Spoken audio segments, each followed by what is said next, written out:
Avant de plonger dans cette histoire incroyable, pensez à vous abonner à la chaîne et à activer la cloche. Ici, chaque récit a quelque chose à dire, et vous ne voudrez pas en manquer un seul. Ils l'ont humiliée dans l'avion, sans savoir que son mari était le propriétaire. Une histoire de dignité, de préjugés, et de révélation. L'aéroport JFK de New York vibrait comme une ruche géante. Le vrombissement incessant des annonces au haut-parleur, les talons pressés frappant le sol en marbre, les valises qui roulaient nerveusement sur les tapis, tout indiquait le ballet quotidien de départ et d'arrivée. Des files sinueuses s'étendaient devant les portiques de sécurité, des passagers affolés cherchaient des écrans de départ, et d'autres, l'œil rivé à leur montre connectée, accéléraient le pas comme si le monde entier dépendait de leur ponctualité. Au milieu de ce tumulte, une femme se distinguait. Pas par l'extravagance, mais par la sobriété maîtrisée.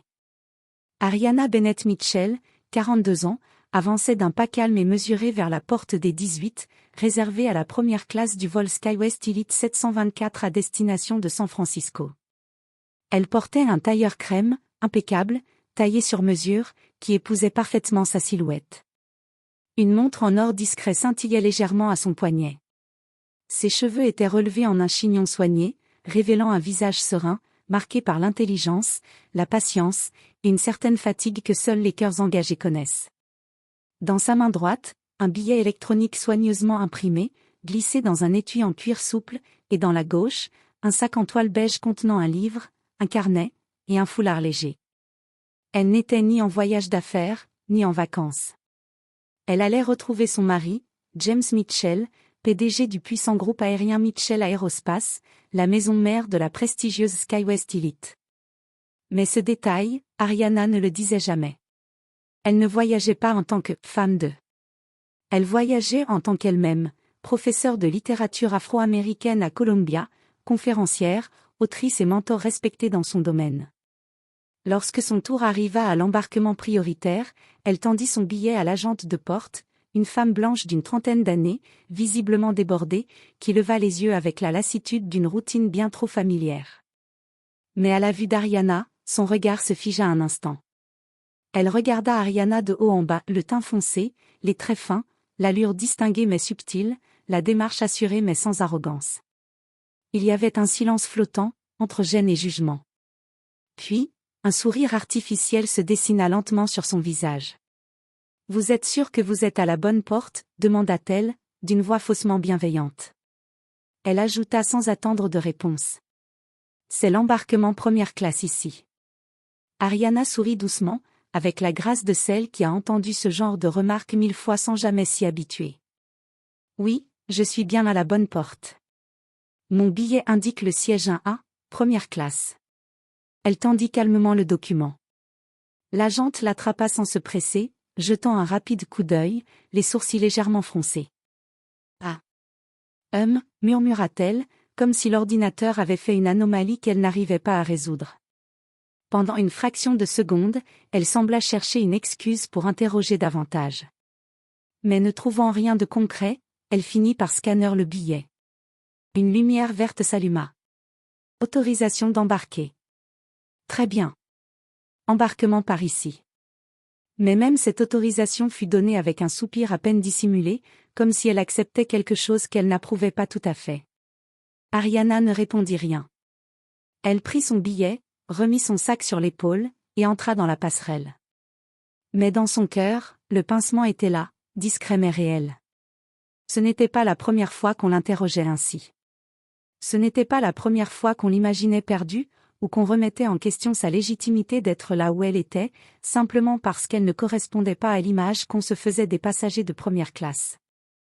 Mais ce qu'aucun des membres de l'équipage ne savait encore, c'était que la compagnie qu'il représentait appartenait en grande partie à l'homme qu'elle allait rejoindre ce soir-là.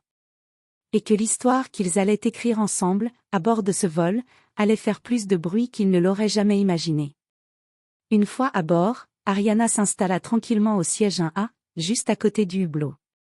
L'intérieur de la cabine de première classe brillait de son luxe feutré, fauteuil spacieux en cuir beige, lumière tamisée, silence élégant interrompu seulement par le chuintement des valises glissant sur le tapis et les conversations murmurées entre les agents de bord. Ariana posa son sac à ses pieds, retira sa veste soigneusement pliée et sortit de son tote bag un livre de Maya Angelou, In How Wise the Caged Bird Sing, ainsi qu'un petit carnet noir à couverture souple. Elle ouvrit ce dernier, griffonna une date, une citation, puis leva les yeux vers le hublot. Elle adorait ce moment juste avant le décollage, entre ciel et terre, entre départ et destination. Mais cette paix fut de courte durée. À quelques rangées de là, Linda Price, hôtesse de l'air en chef, observait la scène avec attention. Une femme noire, seule, en première classe, avec une attitude tranquille, mais résolument à l'aise. Linda, la cinquantaine bien tenue, le chignon tiré à la perfection et le rouge à lèvres impeccable, fronça imperceptiblement les sourcils. Elle s'approcha d'Ariana d'un pas presque cérémonial, le sourire crispé, la voix mielleuse, mais teintée d'un agacement dissimulé. « Madame, je crois que vous vous êtes trompée de section. La classe économique se trouve plus à l'arrière, juste après la cloison. » Ariana referma calmement son carnet, leva les yeux avec une sérénité désarmante, et répondit posément. « Non, je suis bien à ma place. J'ai le siège 1A. » Elle tendit sa carte d'embarquement, pliée soigneusement, les mains toujours stables malgré le ton intrusif. Linda jeta à peine un regard au document. Ses yeux survolèrent les informations, mais elle sembla surtout chercher une faille invisible, une justification à sa gêne, à sa suspicion. Elle haussa un sourcil, fronça légèrement le nez comme si quelque chose ne sentait pas bon, puis murmura presque pour elle-même. Étrange, très étrange. Puis elle fit volte-face, sans un mot de plus. Ariana inspira doucement. Elle connaissait ce genre de comportement. L'emballage poli. La suspicion voilée. Le doute qu'on ne s'autorise qu'envers certaines personnes, dans certains contextes. Quelques minutes plus tard, alors que les derniers passagers entraient dans la cabine, Linda revint. Mais cette fois, elle n'était pas seule. Elle était accompagnée du chef de cabine, Brad Connors, un homme aux allures militaires, grand, blond, mâchoire crispée, regard froid. Il se tenait droit, les bras légèrement écartés du corps, comme s'il s'apprêtait à évacuer un élément perturbateur. Brad s'adressa à Ariana d'un ton professionnel, mais ferme, sans salutation. « Madame, pour des raisons de sécurité, nous devons revérifier votre billet. Pourriez-vous vous lever, s'il vous plaît ?» Le silence tomba dans la cabine. Plusieurs têtes se tournèrent. Les chuchotements naissants s'intensifièrent. Ariana sentit les regards sur elle, certains curieux, d'autres franchement soupçonneux. Elle resta assise. Sa voix, toujours calme, ne trembla pas. « Je suis désolée, mais je n'ai rien à prouver de plus. Mon billet est parfaitement en règle. Je préfère rester assise pendant que vous vérifiez. » Le ton était ferme, mais sans agressivité. Elle parlait comme une adulte à d'autres adultes qui auraient dû savoir mieux. Mais cette réponse déclencha une vague d'exaspération chez Linda. Elle plissa les lèvres, ses joues rosirent, et elle siffla entre ses dents. « Si vous ne coopérez pas, nous devrons alerter le commandant de bord. Il en va de la sécurité du vol. » La sécurité du vol, ces mots-là, Ariana les avait entendus 1000 fois utilisés contre des gens comme elle, pour justifier l'injustifiable. À ce moment-là, l'ambiance dans la cabine changea subtilement. Une femme élégante au brushing impeccable murmura à son mari, assez fort pour être entendue. « Regarde-la. Elle doit sûrement travailler pour quelqu'un qui lui a donné le billet. » Un homme plus loin, en costume 3 pièces, fit claquer sa montre sur son poignet et lança d'un ton méprisant. « C'est dingue. N'importe qui peut entrer ici maintenant. » Les mots flottaient dans l'air, chargés de mépris, d'ignorance et de certitude sociale. Mais Ariana, elle, ne bougea pas. Elle s'assit droite. Sa main reposa sur son carnet. Son regard était fixe, mais pas fuyant. Son corps parlait un seul langage, la dignité. Sous la surface, pourtant, son cœur battait plus fort. Pas de peur. Pas de honte. Mais cette colère sourde, froide, que seuls ceux qui subissent ces humiliations silencieuses connaissent. Elle n'allait pas pleurer. Elle n'allait pas crier. Elle n'allait pas mendier sa place. Elle allait attendre. Attendre que la vérité parle pour elle. Et à ce moment précis, alors que Brad s'apprêtait à contacter le commandant de bord, Ariana, dans son silence, venait déjà de reprendre le pouvoir. Quelques minutes plus tard, la porte du cockpit s'ouvrit dans un léger grincement, et le capitaine Ronald Sloane fit son apparition dans l'allée centrale. Homme d'une cinquantaine d'années, les cheveux poivre et cils impeccablement coiffés sous sa casquette d'officier, le capitaine Sloane imposait le respect par sa stature et sa prestance. Depuis plus de 25 ans, il volait pour des compagnies de prestige, et SkyWest Elite comptait sur lui comme sur une valeur sûre. Pourtant, derrière cette posture irréprochable, il portait en ce moment une expression de légère contrariété. En effet, il venait de recevoir un bref rapport verbal de Linda Price et Brad Connors. Il lui avait brossé le portrait d'une passagère rebelle, résistante à l'autorité, potentiellement montée à bord par erreur. Une situation rare, mais pas impossible.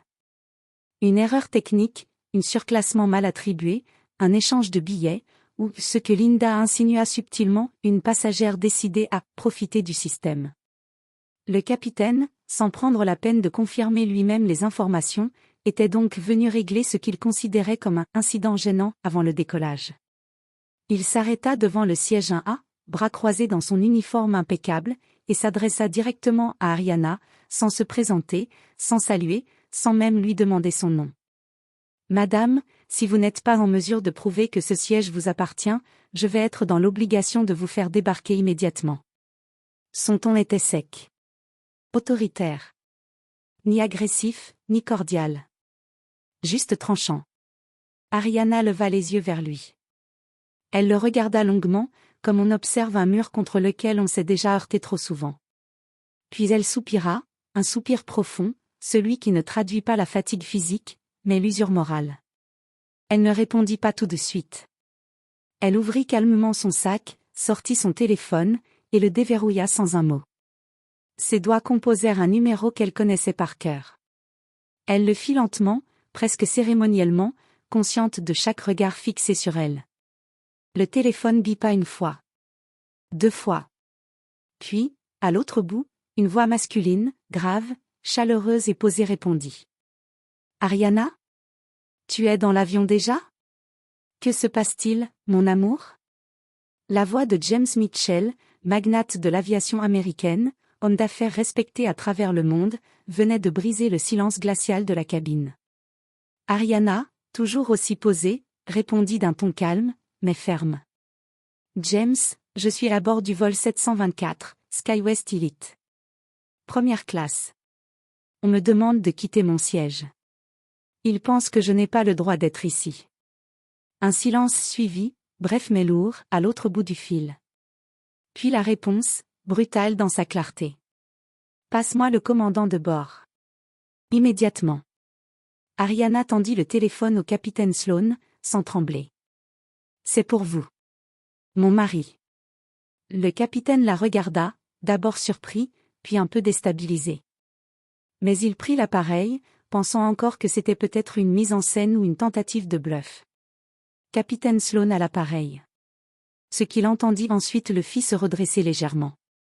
La voix à l'autre bout était formelle, mais ferme. « Capitaine, ici James Mitchell. PDG du groupe Mitchell Aerospace. La passagère que vous harcelez en ce moment est ma femme. Et accessoirement, elle détient un statut exécutif à vie sur toutes les lignes SkyWest Elite. Si elle n'est pas traitée avec respect dans les 2 minutes qui suivent, je vous garantis que ce vol ne décollera pas aujourd'hui, ni aucun autre piloté sous ma compagnie par un personnel aussi mal formé. » Le capitaine pâlit. Il se redressa davantage, son regard devenant fixe, son visage plus tendu. « Monsieur Mitchell. Je vous présente toutes mes excuses. Je n'étais pas informé de la nature de cette situation. Il y a eu un malentendu, mais tout est sous contrôle désormais. » Il rendit le téléphone à Ariana, non plus comme à une passagère gênante, mais comme à une autorité supérieure. Puis, se tournant vers Linda et Brad, sa voix se fit tranchante, comme un couperet tombant sur un verdict. « Madame Mitchell est à sa place. Et à partir de maintenant, je veux qu'elle soit traitée avec le respect total qu'elle mérite. Est-ce que c'est clair ?» Un silence gêné s'abattit sur le personnel de bord. Linda blêmit, ses lèvres serrées ne parvenant pas à former une réponse. Brad, quant à lui, baissa les yeux sans mot dire. Le capitaine hocha la tête, se retourna, et repartit vers le cockpit sans un mot de plus. Ariana, elle, ne sourit pas. Elle ne triomphait pas. Elle se contenta de ranger son téléphone, d'ouvrir de nouveau son carnet, et d'écrire une ligne silencieuse, pendant que la cabine, lentement, reprenait son souffle. Mais dans les regards des autres passagers, une chose avait changé. Le malaise avait changé de camp. À l'atterrissage, la tension dans la cabine était palpable. Les passagers de première classe s'étaient tus depuis l'appel téléphonique énigmatique d'Ariana. Même ceux qui l'avaient jugé en silence plus tôt échangeaient désormais des regards confus, intrigués par ce retournement discret mais évident. Ariana, quant à elle, était restée droite, digne, les mains posées sur ses genoux, le regard fixé vers l'extérieur. Quand l'avion se posa sur le tarmac de l'aéroport international de San Francisco, une surprise attendait l'équipage. À travers les hublots, on apercevait une agitation inhabituelle. Plusieurs berlines noires étaient alignées près de la passerelle privée, un tapis rouge déroulé menait jusqu'à la porte de sortie. Des hommes et femmes en costume attendaient, certains avec des badges SkyWest Elite, d'autres visiblement de la presse. Une caméra de télévision locale était même présente, tandis que 2 assistants tenaient des pancartes où l'on lisait distinctement « Welcome, Mrs. Mitchell ». « Tu crois qu'on a une célébrité à bord ?» murmura Brad, le steward, à Linda, tentant de cacher son anxiété. Linda, toujours dans le flou, se redressa, s'humecta les lèvres, ajusta sa veste et prit un pas vers l'avant, un sourire charmeur prêt à éclore. Elle pensait que c'était peut-être pour un politicien, un chanteur, ou, pourquoi pas elle?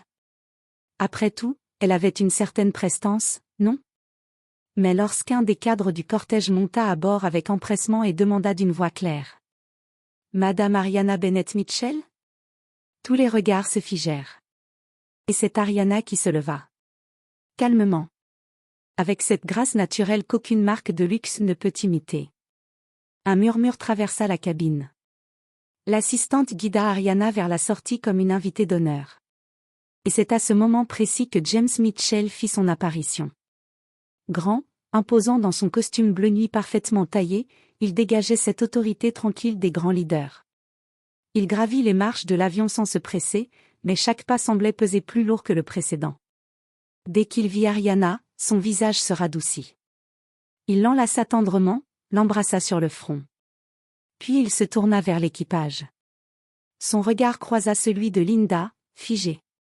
Puis celui de Brad, qui baissait déjà les yeux. Et enfin, celui du capitaine Sloan, qui s'était discrètement placé à l'arrière. Sa voix résonna dans le silence tendu de la cabine. Ce qui s'est passé aujourd'hui est une honte. Il marqua une pause. Ma femme, Ariana, est titulaire d'un doctorat. Professeure émérite. Elle a traversé des décennies de lutte et de travail pour s'asseoir à cette place. Et pourtant, elle a été traitée comme une intruse, un imposteur, simplement parce qu'elle ne correspondait pas à vos stéréotypes de la richesse ou du pouvoir. Personne n'osa interrompre. Ce n'était pas un malentendu de procédure. C'était un jugement de valeur. Un préjugé. Une discrimination pure. Et ce genre de comportement n'a aucune place dans une compagnie que je dirige. Il respira profondément, puis, plus solennel encore. Vous serez tous entendus devant le comité disciplinaire. Et que ce soit bien clair, chez Mitchell Aerospace, la diversité, la dignité et le respect ne sont pas des slogans pour nos affiches publicitaires. Ce sont des valeurs fondamentales. Et quiconque ne les incarne pas n'a pas sa place ici. Un silence glacial s'installa. Le capitaine baissa la tête. Linda ne savait plus quoi faire de ses mains. Brad regardait ailleurs, honteux. Ariana, quant à elle, n'avait rien ajouté. Elle n'en avait pas besoin. Sa seule posture parlait pour elle, celle d'une femme debout dans sa vérité, dans sa force, dans sa dignité. À l'extérieur, les photographes capturèrent ce moment. Certains articles titreraient plus tard. La femme noire que personne ne croyait riche, était la première dame de la compagnie. Ariana Mitchell, élégance, silence, puissance. Et dans les jours qui suivirent, une vidéo prise par un passager circula sur les réseaux sociaux, montrant la scène où James défend sa femme avec fermeté. Elle fit des millions de vues en quelques heures. Des voix s'élevèrent dans les médias, dans les universités, dans les communautés. Et pour beaucoup, Ariana devint bien plus qu'une passagère mal jugée. Elle devint un symbole de cette vérité. Le respect n'est pas une faveur accordée à ceux qui ont l'apparence du pouvoir. C'est un droit, et un devoir. Dans les jours qui suivirent, l'histoire d'Ariana Mitchell devint virale. Une passagère noire, humiliée en première classe sur une ligne prestigieuse, puis révélée comme étant l'épouse du propriétaire de la compagnie. Les images captées discrètement par d'autres passagers, notamment le moment où James Mitchell en personne monte dans l'avion et fustige le personnel, furent partagées des millions de fois. Les #FlyingWhileBlack, respecta 35000 feet et #Mrs Mitchell envahirent Twitter, Instagram et TikTok. Des débats éclatèrent dans les médias, sur les plateaux télé, dans les podcasts. Des éditorialistes, sociologues et anciens membres du personnel aérien analysèrent le cas, les préjugés insidieux, la façon dont l'apparence sociale influence la perception de légitimité, la racialisation de l'élite et du service client. Linda Price, l'hôtesse qui avait déclenché la scène, fut d'abord suspendue sans solde, en attendant les conclusions d'une enquête interne.